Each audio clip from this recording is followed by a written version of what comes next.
Thanks very much, Ruth. Thank you for that nice introduction and welcome everyone. I'm Jude Gordon. I'm from Relate. I am the National Supporting Families Programme Manager. I've been with Relate for about 6 years.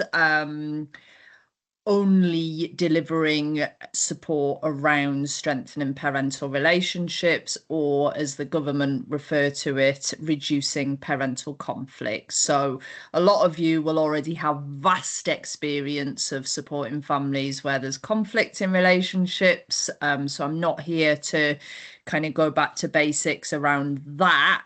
But what we are here to do is to think about that transition to parenthood and how parents feel, what they might experience, and how we can support them really in terms of using this toolkit, and maybe some onward signposting as well, which, like Ruth says, she'll talk to you a little bit about at the end. Just a little note about how I operate. My usual kind of modality with these kind of things is to be quite interactive. We've only got an hour, so obviously we're a bit limited in what we can do together, but this is about being curious and learning and thinking together. So I would encourage you. I know some of you be munching on sandwiches and things, but if you want to, you can use the chat box. It would be really helpful actually for each other and for me if you wanted to introduce yourselves in the chat box and just say a little bit about what service you're from, what your role is with perhaps new parents when we're thinking about relationship changes.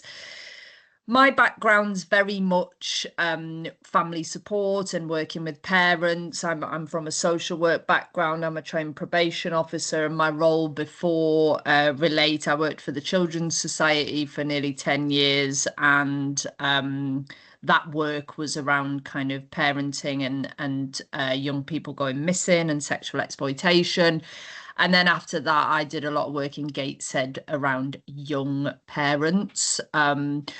So I'm interested in lots of different areas, and I'm also a parent myself. So I think it's important to just sort of normalize some of this stuff as well in the context that we're working. So let me know if I experience any technical issues, if you can't hear anything or you can't see anything, just stick your hand up. I can see all of you because I'm working off two screens. So I should be able to pick things up as they arise, and we'll have a little bit of time at the end for questions. Now, previously, Ruth popped the link to the toolkit in the chat, but I think because a few people have arrived subsequently, I'm not sure they'll be able to see that. Ruth, would you be able to pop it in again, maybe? So for those of you that haven't had access to the toolkit yet, what I would encourage you to do is either have a look at it as I'm moving along, because I've got some slides to share and a couple of videos, or take some time after the session today to really explore it. And thank you to those of you that have started introducing yourselves. It's really good to see few health visitors here by the looks of things. My mum's a health visitor, so was a health visitor. So I spent a lot of my childhood asking her to tell me what she'd seen that day. Which babies have you seen today? I used to be very curious about that as a child. Okay, let's make a start. It is 7 minutes past 12. I want us to think about the impact of arguing. So this is the first part of the toolkit where you will either be sitting with parents and looking at it together, or you might have shared it with them for them to do in their own time. It will really depend on what the kind of skill set of that family is, and whether or not they can access or will access it without your support. So the impact of arguing, we all know that arguing has an impact. We know from the Reducing Parental Conflict Government Programme that we tend to use the evidence base around frequency, around intensity, and how parents resolve disagreements. So I've kind of in that first bit of the toolkit, there's a lot of talk about, taking a break, breathing, reflecting, reconnecting. you know, these are things that are not easy when you're in the heat of the moment. I've tried to term that the three R's. I mean, I'm using respirate tenuously. Obviously, that just means breathe. So take a beat, essentially, is what we're trying to model and teach to new parents. And I think where we're working antenatally, so where we're thinking about, parents to be that haven't quite reached that transition yet and perhaps don't quite know what to expect. Getting them to practice this before baby arrives is actually really helpful, because my experience is that before the sleep deprivation sets in, tends to be a good time to practice these skills, because our patience tends to be a little bit thicker, shall we say. So really those three R's are what we're going in with when we're thinking about how to resolve conflict. So I mentioned normalizing how we operate as parents before, and conflict is no different. What we want to think about is actually how can we encourage parents, new parents particularly, to accept that they will disagree on things, they will occasionally snap at each other, they will sometimes fall out or find things really hard in terms of living together or parenting together. What we want to think about is the language that we use with them, and really encourage them to think about the behaviors that they want to show when they're in that relationship. You might not want to use words like constructive and destructive. I think this is a really useful image. But the language that we've found quite helpful with parents tends to be more around what's helpful, what's unhelpful, perhaps, what feels healthy, what feels unhealthy, and starting to open up those discussions about, okay, what is it that happened in your house as a child? How were you parented, and how has that impacted on how you resolve conflict, or how conflict escalates, perhaps, in terms of how you manage it? So encouraging parents to really own that and think about it. Again, ideally before baby arrives, but if not, then certainly in that kind of transition period where they're making sense of the change in family dynamic, shall we say. And thinking really carefully about that preparation. I mean, those of you here that are parents or that care for a child, how easy do you think it is to prepare for a baby, a newborn baby, to arrive in your house, do you think? I mean, it's not a rhetorical question. It's really hard, isn't it? We don't always tell people some of the realities. There was a real thing I read a few years ago around, the realities of birth and the physical impact of that on women, particularly. But also, we know more now about the impact that that can have on dads who've witnessed that. So thinking about the preparation, it's quite difficult to prepare for something you've never done before. So I think again, what we're trying to coach parents around is managing expectation, and recognizing that when it comes to our relationships, there is some prep that we can do. And even if that happens, after baby is born, that's fine. What we're doing is being curious about the impact on our relationships, and we're really trying to think together about how life has changed, and really, that reflection in the three R's. How are we thinking about our own blueprint? So being proactive as a team, I mean, it's a bit of a twee statement, but actually what we're saying is, neither of us really know how to do this. We are both new to this. Nobody's better than anyone else. We're both learning together. Because I think what will probably be familiar to you in your roles is the situations where one parent is feeling really like actually they haven't got this, that they don't really know what they're doing and they're finding it really hard. And actually, we can see as an outsider that their partner is probably feeling pretty similarly, but the two of them are finding it really hard to express that and be vulnerable with each other. So perhaps one of our jobs is to really name that in those sessions with parents and to really say, when you're using this toolkit, when you're thinking together about this stuff, try and be honest, try and, you don't have to know it all. And I think particularly where parents are perhaps in jobs that involve care and responsibilities, there is a lot of pressure to expect parents to already kind of have this in the bag. And perhaps, dare I say it, especially women. So really offering that reassurance and that space to say, actually, you don't got it, and that's okay, because no one does really when baby first arrives, is really important.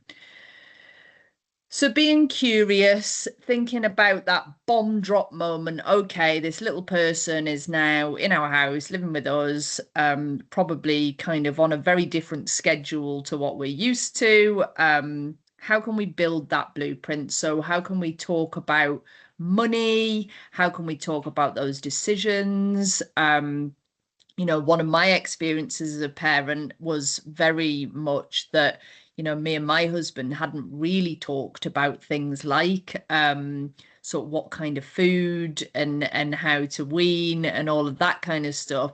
And we had totally different ideas and expectations about things like screen time and sugar. And we got there with it because we talked to each other, but it wasn't easy. And I think when you bring together different people from different backgrounds, and why would you necessarily talk about that stuff when you're not parents? It can be a real challenge. So talk about those decisions. What do you feel really strongly about? What are you prepared to compromise on? What's a deal breaker? Those kind of things. And try and come to agreements about the practical everyday stuff. Even just like who's doing the washing up. And that works differently in every family. But it is important, and we know that parents do benefit from having these conversations as early on as possible. And part of that might be thinking about experiences that haven't been massively positive for people. So some of the families we work with might have trauma in their backgrounds. They might have experienced quite adverse things in their childhoods, and that might relate to how they were parented. It often does. So that this might be an opportunity for the couple to open up and talk about that if it feels comfortable for them to do that. But again, we're trying to focus on what people bring. So where those experiences are out in the open, okay, so what do you want to bring to this situation that feels maybe different to what you experienced as a child? And a lot of parents will say, I really want to break that cycle, or I really want to do things a little bit differently. That's great. How can we support them to do that? What can they do to support each other with that? Because actually, once we know, that's when we can help make change, isn't it? And it's exactly the same in a relationship, in a partnership. Again, it's about that vulnerability and being able to talk about things that, are not easy, and that might impact on our abilities at times to be mindful and think about what our baby is experiencing. So those small conversations build a stronger, united foundation, and then that helps again with each stage of child development. And just remember, I know you know this, but the relationships that people have are deeply personal. This might not happen in a kind of early session where they do this work. It could be a work in progress. We do have parents that we work with that, you know, haven't known each other very long before they've become parents. So, you know, again, these are opportunities to take some space and really talk, and we can encourage that in our roles. Okay, I'm going to attempt to play a video now. So please let me know if it doesn't work. But I will pop it on.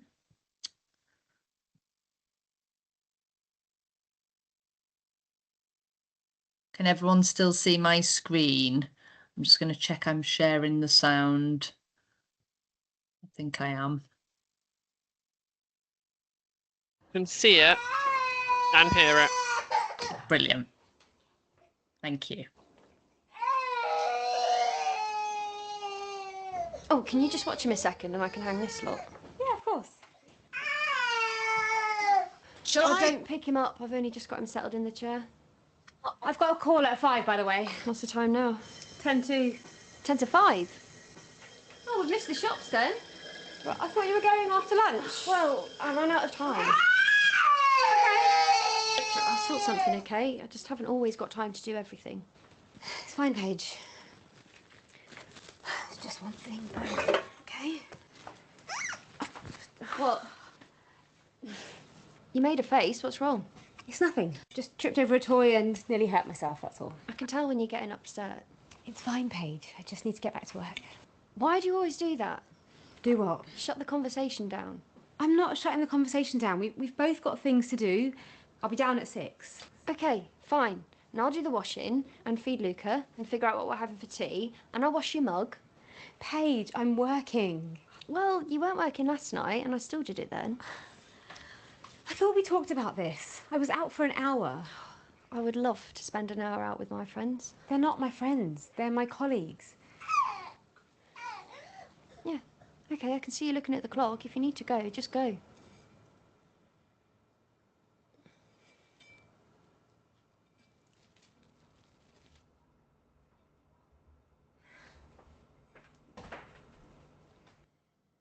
I don't remember signing up to be in charge of all the housework. And Zoe is so quick to shut the conversation down that I don't get a chance to tell her how I'm feeling. I start my day thinking I'm going to get on top of everything, but the reality never quite matches up. I turn my back for 1 second and he's knocked something over, or he's got his nappy off, or the washing needs hanging. And even if none of that happens, sometimes I just need to go to the toilet.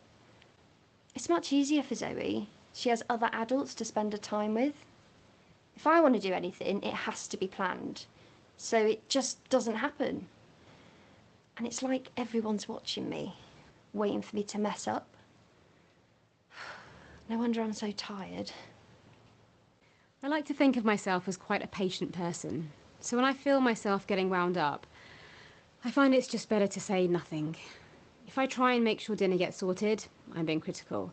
If I try and help with the washing, I'm in the way. If I try and pick Luca up, I don't know. There's things we need to do, but Paige keeps digging up old conversations. All we ever do is talk about practical stuff, and yet somehow nothing ever seems to get done. I just want an adult conversation with my wife that isn't about baby clothes, you know? I miss that connection that we used to have.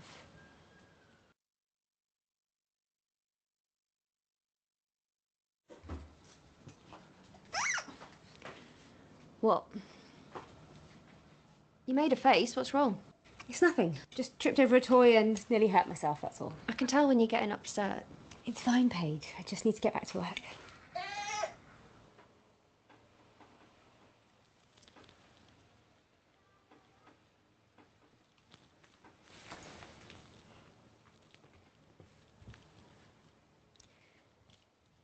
I think we're both getting a bit worked up, aren't we?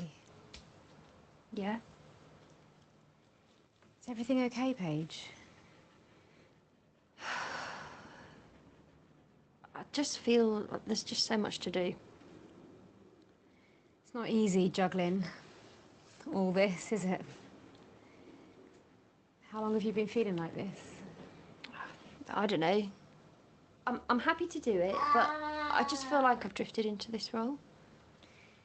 Yeah, we never really talked about who does what, did we? No.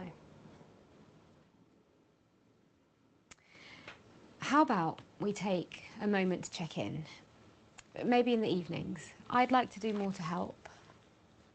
Thank you. And maybe just expect less. I'm not always gonna get done everything I've said I'm going to do. Yeah. We can work with that. Thank you. And how about you? Things have changed a lot for you too. Yeah, I just feel distracted, maybe, and disconnected. I don't know. It's like I come downstairs and I see that you and Luca have got this rhythm going, and I don't know where I fit into it. Well, that's no good, is it, Luca? We've got to make space for Mama. I don't want to be a gatekeeper, Zoe. I'm just trying to keep a lid on things while you're so busy with work. And there's always space for you, okay? I'll try and do a better job of showing you where it is. And I'll try and do a better job of fitting into it. And I'll try and come home on time. I don't mind you staying out. It's just hard because I can't be spontaneous. And I miss you. I know. I miss you too. Well, you better go or you'll be late for your call. Yeah, look, let's talk more about this tonight though, yeah? And let's find some time for you as well. Perhaps you can see some friends. Just, look, whatever you need. Thank you.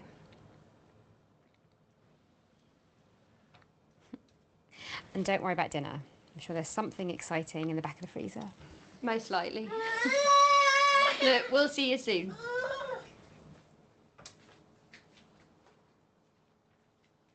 I don't like getting into arguments, but I know I shouldn't bury things either.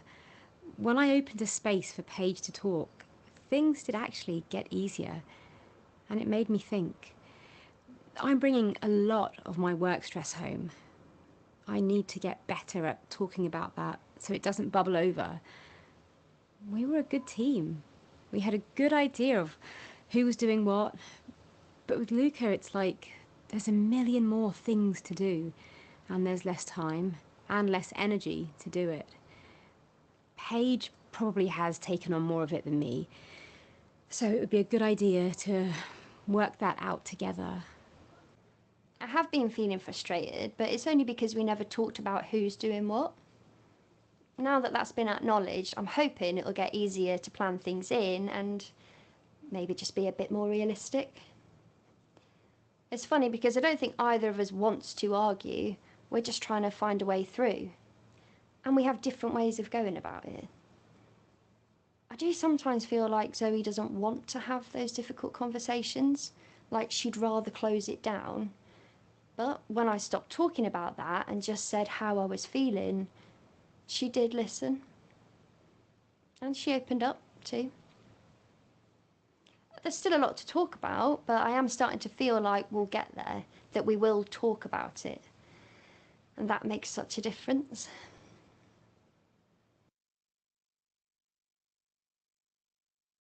If only it were that easier. I'm not sure every single family will relate to Luca's family, but I do think it's a really good example of how things can really be about the division of labour in households, particularly when you've got one parent who is working. And I do say that in inverted commas because I think we have to get into the habit of talking about sort of paid and unpaid labour, because both are jobs. Parenting is a job, and the amount of hours that the primary caregiver offers is often a lot more than office hours. So we just have to make it normal to talk about that. So really the checking in is something we want to encourage. We want to help families to get better at that. And I think, babies from from the moment they are born have language. We know that.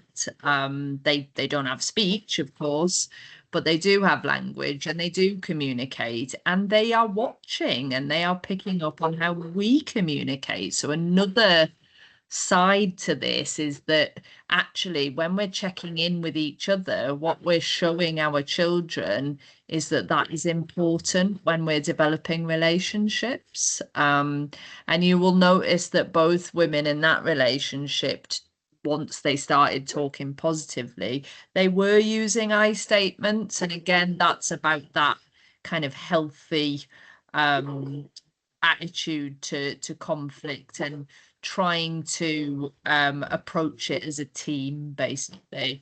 I'm sorry, my dog is barking his head off. I don't know whether you can hear that, Ruth. Let me know, because I don't want it to affect the recording. That's fine, it might just be me. So going back to the 3 R's, and that kind of respirate, so breathe, reflect, okay, what is happening here? Do we need to take a break and come back together?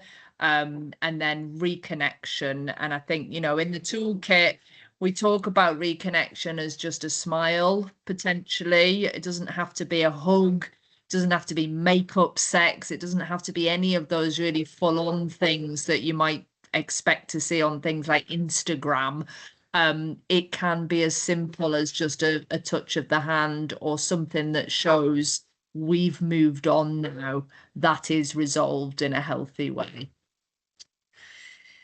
I've included this slide because when we're thinking about kind of self-care, because we're going to think about stress and anxiety, what we really want to get across to parents is that, parenting is stressful and induces anxiety a lot of the time.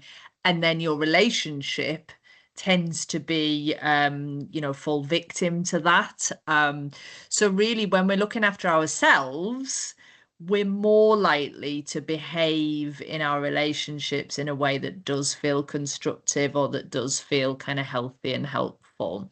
The Relation Kit is a really good website that's got loads of support for parents, particularly going through conflict or separation. But I just really like these affirmations generally. Feeling like actually we can say these to ourselves and they might make us feel better. And really, again, normalizing the need to do that for parents who are really in the thick of that new parenthood transition.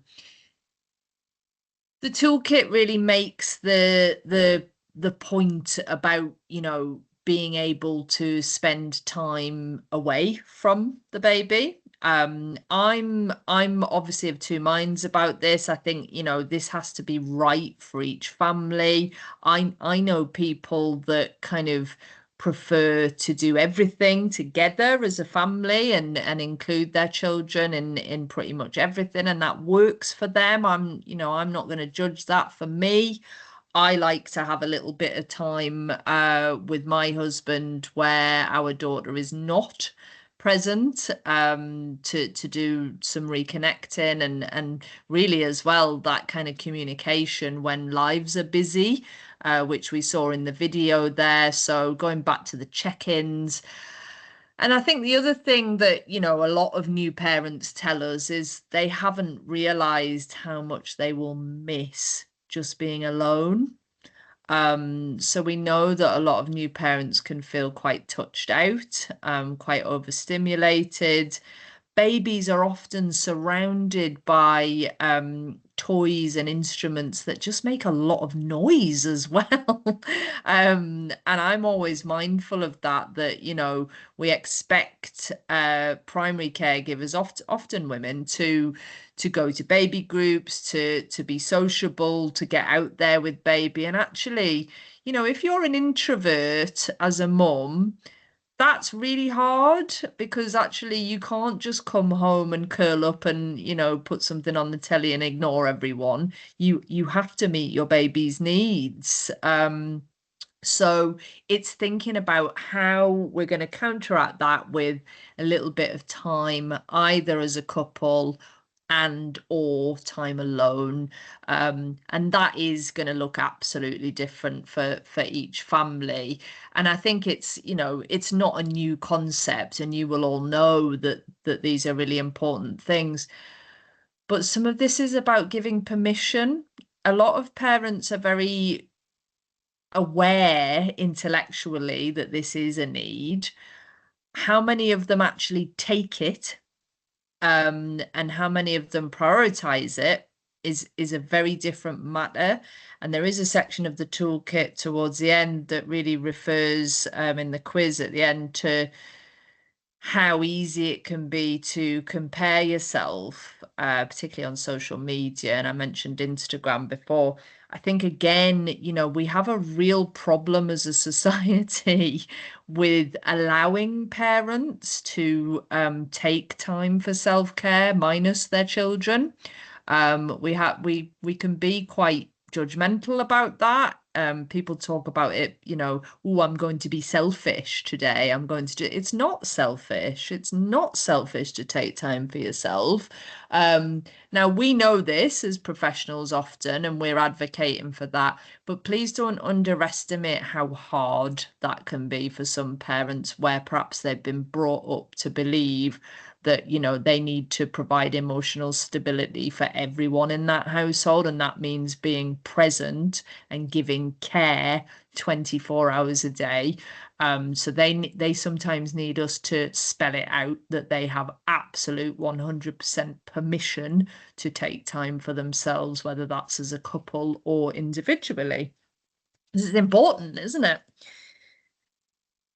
It would be really helpful, I think, if you can be bothered and if you're still engaged, if you would like to pop in the chat box just the kind of stuff that you do, whether you're a parent or carer or not. What do you do to look after yourself?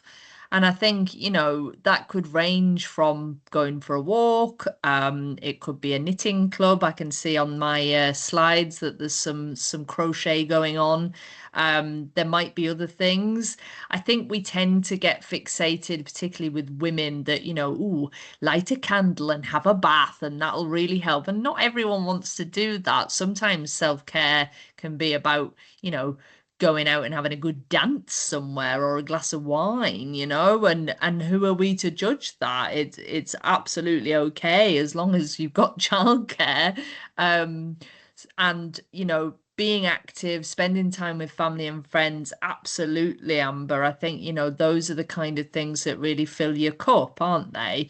And there's an exercise that I learned a long time ago, back when I trained as a mental health first aid instructor, which is just very simple, around getting parents to think about what's in their stress bucket, and also what their coping strategies are. So if you imagine a bucket full of, you know, things like bills and money and relationships, family, looking after baby, childcare, work, all of the things that we know come up for new parents, routines, housework, keeping on top of stuff.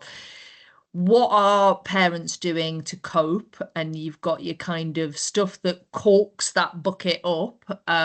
So perhaps things like, you know, drinking a bit too much, or you know, losing your temper quite often because you're overwhelmed.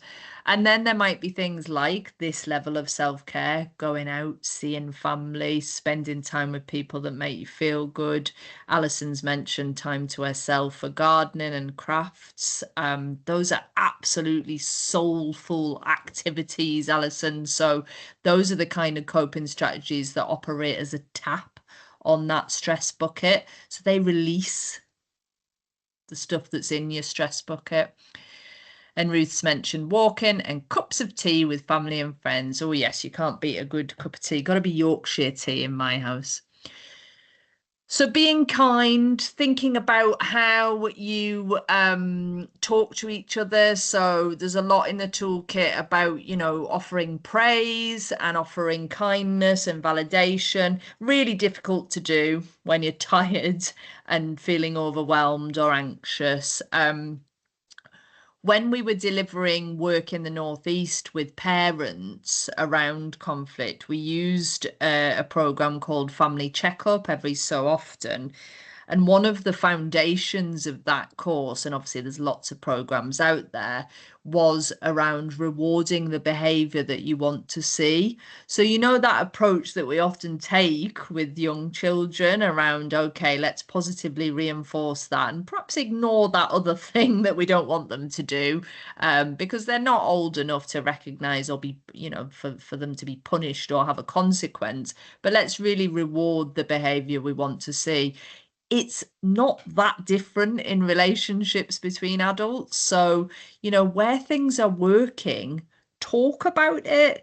So we're encouraging new parents to really navigate what works for them, and that's going to be different between each couple.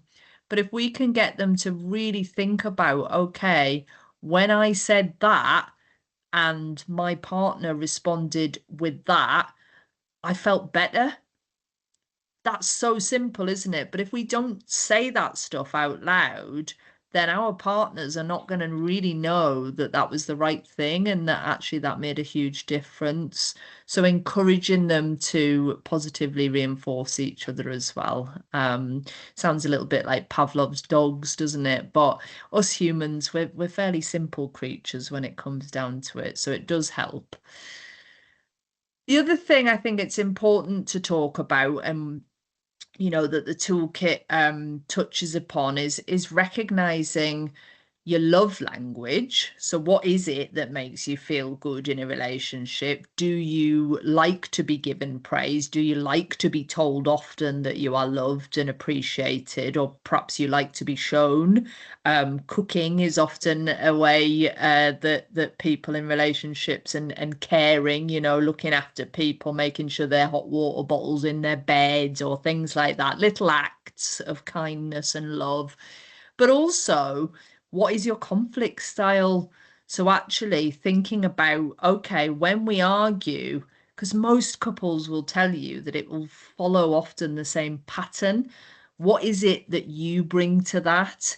And I'm going to show a little video now, and apologies if you've seen it before, but there's a guy called John Gottman who's American, but he's done a lot of work around couple relationships, and this video highlights the importance of what Gottman termed the four horsemen of the apocalypse in terms of relationship breakdown. But the video also talks about what the antidotes are for those conflict styles. And if you're anything like me, while you're watching it, you may find yourself identifying with various things. And that's fine if you do. So let me know if you can't hear it. And apologies, it is American, but it's worth a watch. You're so selfish. Ugh, what an idiot. It's not my fault we're always late. Forget it. Criticism and stonewalling. Dr. John Gottman calls these negative communication patterns the four horsemen of the apocalypse because they'll lead to the end of your relationship. In fact, he can predict this relationship failure with over 90% accuracy if the behavior isn't changed. So, what can you do? Well, at the Gottman Institute, we understand you might not even know you're communicating this way, or you might not know how to control it. But if you practice the following 4 research-based antidotes, there is hope for your future. Criticism attacks the character of the recipient, instead of focusing on a specific behavior. The antidote to criticism is to talk about your feelings using I statements, then express a positive need. Contempt is an expression of superiority that comes out as sarcasm, cynicism, name-calling, eye-rolling, sneering, mockery, and hostile humor. Contempt is the greatest predictor of relationship failure and must be eliminated. Oh.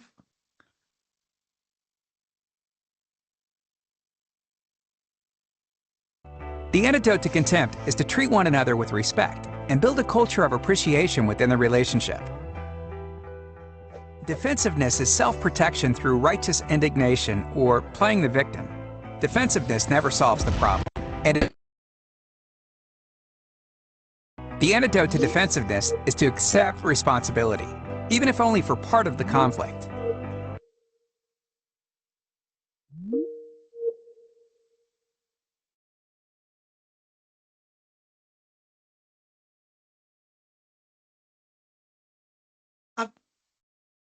Hello, is everything frozen? Yeah, it has. I've put the link to the video in the chat. So Jude, if you just want to stop sharing, that might, I don't know what's going on. No, I don't. Sorry, I think it must be my Wi-Fi.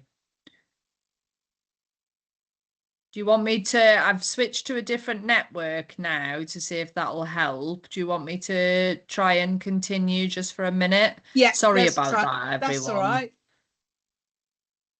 Let's try one more time. If it happens again, I'll stop sharing. Stonewalling occurs when the listener withdraws from the conversation without resolving anything. It takes time for the negativity created by the first three horsemen to result in stonewalling. But when it does, it can become a habit. The antidote to stonewalling is to break for at least 20 minutes.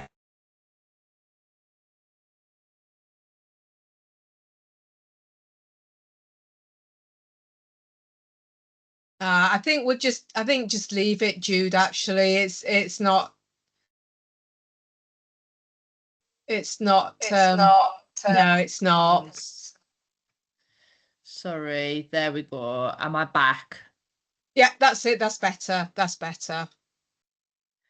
Let me just see if it's sorry about that. It seems to be my Wi-Fi that's being a problem. I don't really know why. Don't worry, Jude, just carry on. It's only a 2-minute video. I've put the link in the chat. Just carry on. Thank you. And I meant to say, all of the slides are available as a PDF as well, and I'll share the links on the slide at the end too. Brilliant. So hopefully you kind of got the gist of that anyway, which was around the kind of conflict styles and antidotes to those conflicts. And, thinking about your tone is really important. So one of the things in the toolkit for parents is really just a lot of misunderstandings can come about in communication between couples. So we do need to think about, how our tone comes across, and we're encouraging parents to do that really by checking in about that. On the slide here, you can see that there's a QR code that links to our Relate AI tools. So we've got one called the Sounding Board, which is free.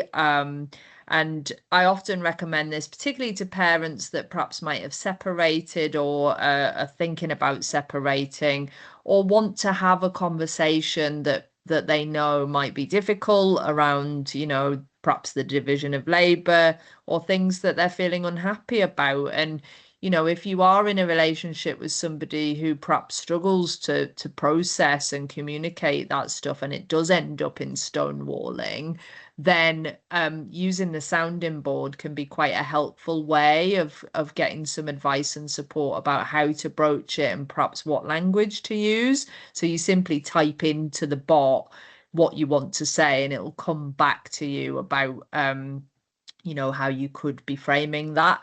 And that's based on the kind of facets of mentalization, which is a form of therapeutic work that we do at Relate around reducing conflict. So it does have a clinical evidence base as well. Can everyone still see and hear me? I'm just checking. Great. Yeah, can see you. Lovely. So the last thing in the toolkit is that there is a quiz for parents to do together, and that is really, again, to get them thinking about how they operate in their relationships. So what is it that they bring? How do they cope with various challenges and conflicts? And the quiz also encourages, don't just leave it. It's about reviewing and checking in and having some goals perhaps around the relationships, around your parenting, and thinking about what do you want to get moving forward. It could be that, you know, from doing the toolkit, you then arrange a weekly date night, and that doesn't have to be, you know, all singing, all dancing, arranging childcare and going out. It could just be once baby's in bed that you sit down and have a meal together with no phones. It's amazing the difference that can make, where you can reconnect with each other. So really helpful if the parents can commit to doing that quiz. And then on the slide here, as promised, you've got the resources that I've shown you today, but I've also included a toolkit that Relate have got. Again, it's free, around co-parenting from separate houses. We know that not all new parents are in a relationship together. They might have separated during pregnancy. So thinking about that feels important. And then there's links to actually what Ruth has developed in Somerset. So you've got a really good offer around, you know, how you can support parents using the resources in Somerset, many of which are digital and really easily accessible. And Ruth can talk a little bit more again about that as well. So I'm going to finish there. Ruth, I don't know whether you want to do your bit and then we can take some questions, or whether you think I should take some questions now. Shall I just go through what there is in Somerset and explain the sort of the journey I want to go on? Because this for Together New Parents is very much the start of a journey. And I was just very keen to get Jude before she disappears off to another organisation. So this for Somerset is very much the start of working with Together Parents. I'll just show you the web presence I've got, just to explain what's going on, what my plans are and how I'd like to work with you on it. So let me just find the right. I have got far too much up. Sorry, I was looking. Let me find my CYP. Right, this is my area for managing relationship conflict. And just to give you a quick flavour, in the last 18 months, I've spent time focusing on putting together stuff for separated parents. That is now on there. The practitioner training is all the training I've done around working with separated parents. And there's an awful lot of help and support. So this is what I want to now replicate with Together Parents. And talking with Pam, my manager, we decided we'd start with new parents. And so that's why we commissioned Relate to do the toolkit. So we've got the Relate toolkit, which isn't there. So we've got the Relate toolkit, which is the start of the journey. What we're hoping to do, and what I want to do, is actually host this on one of our Somerset websites, not sure which one yet, and then be able to, at the end of it, provide links to Somerset support and Somerset services. The other thing I want to do with this is to download some of the content into resources that you can use in one-on-one work with parents and Together Parents, and effectively create a new parent toolkit. And I've been talking to Catherine Bray about possibly piloting that, because I think this is great. It's online, and for a lot of motivated parents, it's fine. What I've found with the working with separated parents is that people appreciate that face-to-face. Now, admittedly, a lot of the work I've done is online, but I am hoping to do some face-to-face sessions and use the toolkit as the foundation and develop it further whilst working with parents. And I can't remember the name of them. There's groups in Bridgewater and Yeovil, I think, are the most advanced groups, and I'm hoping to go along to those groups. But I'm also keen to get into antenatal, it is the one before babies, antenatal groups, and actually start this and encourage parents to have the conversations early on before the baby arrives. So we haven't got a detailed plan yet as such, but actually that is the area of work. And because now I've had confirmation my funding is going to carry on for another 12 months, this is going to be the focus. It's very much starting with Together Parents, but using then the same tools and same support then to work with more reducing conflict with all parents. So if you are working with new parents, particularly antenatal parents, it would be really helpful to hear from you. And if there is anything else that you think would be helpful in your work with parents, if you could please let me know, because I think this is going to be this year's journey for me. And I think the more I can actually work with parents and just sound them out through it, that would be great. But I do think I am very grateful for the toolkit because it gives us a really good baseline. And it really pulls everything together in a sort of self-service way, but also in a way that we can use when we work with parents. So that's the journey I'm on with this, and it would be great. I'll keep, because I've now got all your email addresses, and I'll just keep you up to date with where that's going and what's happening about it. But if any of you've got any thoughts, suggestions, or things you think we should include, it would be really helpful.